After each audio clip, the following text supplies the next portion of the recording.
So let we introduce thermodynamics. Thermodynamics क्या है? इसमें सबसे पहले हम बात करते हैं यूनिवर्सल गैस इक्वेशन की, जो कि है PV is equal to nRT। यहाँ R की वैल्यू जो है, जो कि आइडियल गैस कांस्टेंट है, 8.314 जूल पर मोल पर केल्विन है। और अगर हमारे पास N की value is equal to capital N over N A हो, तो एवोगैड्रोस नंबर की हम बात कर रहे हूँ, तो PV is equal to N over NA into RT आ जाएगा। यहाँ पे वैल्यू सब्सटीट्यूट करने से PV is equal to R over NA NT। अब R ओवर NA किसके इक्वल हो रहा है? K के इक्वल हो रहा है, जो कि बोल्ट्जमैन कांस्टेंट है, गैस कांस्टेंट पर मॉलिक्यूल। जब हम मॉलिक्यूल्स की बात करते हैं, जब हम छोटी अशिया की बात करते हैं, तब हम बोल्ट्जमैन कांस्टेंट को यूज़ करते हैं मॉलिक्यूलर लेवल पे, और के की वैल्यू होती है 1.38 इंटू 10⁻⁻³ जॉल पर केल्विन। अब नेक्स्ट है हमारे पास इंटरनल एनर्जी। इंटरनल एनर्जी होती क्या है? किसी भी सिस्टम की total energy of the system. ये है क्या? फंक्शन ऑफ स्टेट है। इंटरनल एनर्जी में हम काइनेटिक एनर्जी भी लेते हैं सिस्टम की, और पोटेंशियल एनर्जी भी लेते हैं। ये एक स्टेट फंक्शन है, यानी कि ये भी पाथ पे डिपेंड नहीं करेगा, बल्कि सिर्फ फाइनल और इनिशियल वैल्यूज़ पे, इनिशियल पोजीशंस पे डिपेंड करेगा।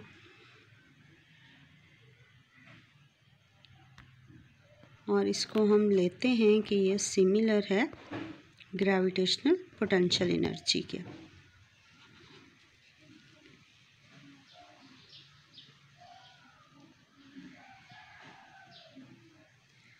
नेक्स्ट है हमारा first law of thermodynamics. Thermodynamics में हम जो लॉज पढ़ते हैं, उसमें हमारा पहला लॉ है फर्स्ट लॉ ऑफ थर्मोडाइनामिक्स। उसकी स्टेटमेंट है,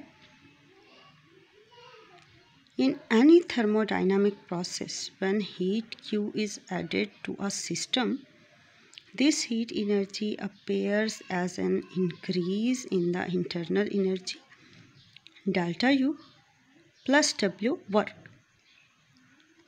इसको हम मैथमेटिकली लिखते हैं Q is equal to delta U plus W।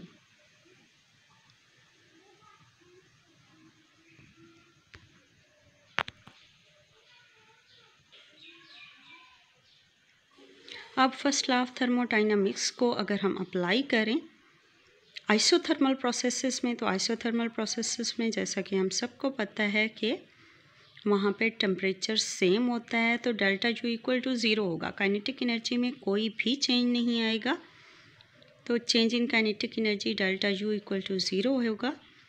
तो इसलिए Q हमारे पास इक्वल टू W होगा, यानी कि जितनी भी हीट हम सिस्टम को देंगे वो सारी की सारी वर्क में कन्वर्ट हो जाएगी। और जब हम बात करते हैं एडियाबैटिक प्रोसेस की, तो एडियाबैटिक प्रोसेस में ना तो सिस्टम के अंदर हीट एंटर होती है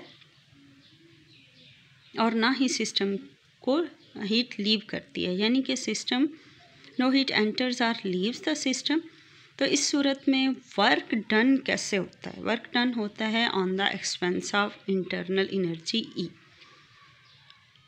Q equal to 0 and delta U plus W is equal to 0, because Q is equal to 0, then we can write W is equal to minus delta U।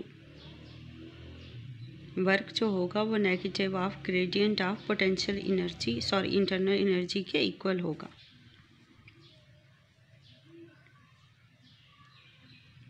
अब इसके कुछ और पॉइंट्स हैं हमारे पास। Temperature and pressure are directly proportional to kinetic energy. ये kinetic energy जो है ये एवरेज ट्रांसलेशनल काइनेटिक एनर्जी है गैस मॉलिक्यूल्स की। नेक्स्ट हमारा है molar specific heat.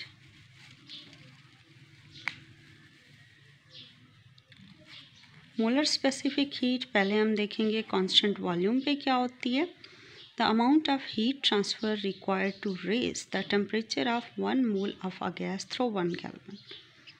It's CV delta T equal to QV, heat जो हम कांस्टेंट वॉल्यूम पे प्रोवाइड कर रहे हैं।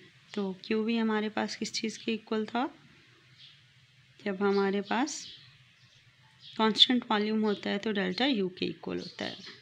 तो इसी तरह से कांस्टेंट प्रेशर पे, यानी कि molar specific heat at constant pressure, वो क्या होगी?